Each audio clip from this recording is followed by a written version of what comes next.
हाल ही में देश के दक्षिणी राज्य केरल में जीका वायरस संक्रमण के मामले सामने आए हैं। इस खबर के बाद सरकार चौकन्ना हो गई है, लेकिन साथ में लोगों में भी एक तरह की आशंकाएं देखी जा रही हैं। जीका वायरस कुछ साल पहले अफ्रीका में फैला था।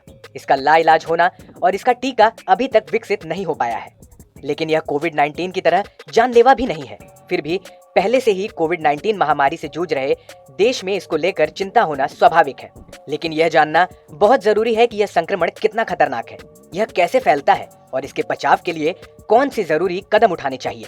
जीका वायरस के संक्रमण का असर डेंगू के बुखार, पीला ज्वर, वेस्ट नाइल वायरस के बुखार की तरह ही होता है। यह संक्रमण एडिस इजिप्टाई मच्छर के काटने से होता है। इसकी प्रजाति से डेंगू का वायरस भी फैलता है।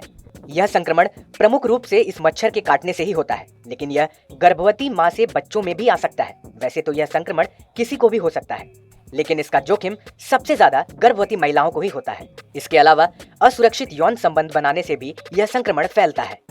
संक्रमण होने पर जीका वायरस संक्रमित व्यक्ति के खून में अमूमन 1 सप्ताह तक रहता है। इस संक्रमण के लक्षण में आमतौर पर हल्के ही होते हैं। इसमें बुखार, बदन पर दाने, जोड़ों में दर्द जैसे लक्षण देखे जाते हैं, लेकिन अधिकांश लोगों में इसके लक्षण दिखाई नहीं देते हैं। सामान्यतः 5 में से 1 ही संक्रमित लोग होंगे जिसमें इसके लक्षण दिखाई देते हैं। अब अहम बात यह है कि इस बीमारी से किसी को मरते अभी तक नहीं देखा गया है।